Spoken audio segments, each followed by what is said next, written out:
Ang dua ko panghakot ka ni mapahapiyap na naman ko kanina. Ako po ay isang Pinoy. Lumaki po ako sa farm. Ako po ay Filipino. Ang nanay ko po ay Filipina. Ako po ay isang Pinoy. Lumaki po ako sa farm. Ako po ay Filipino. Ang nanay ko po ay Filipina. Ako po ay isang Pinoy. Lumaki po ako sa farm. Ako po ay Filipino. Ang nanay ko po ay Filipina.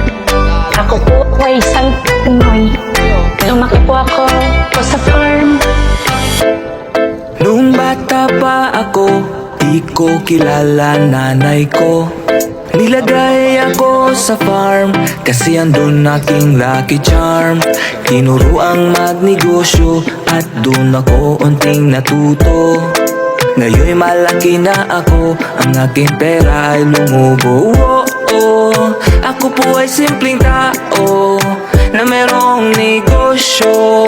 Marami pera ko, di dahil spiya ko ng Chino. Ako po ay Filipino.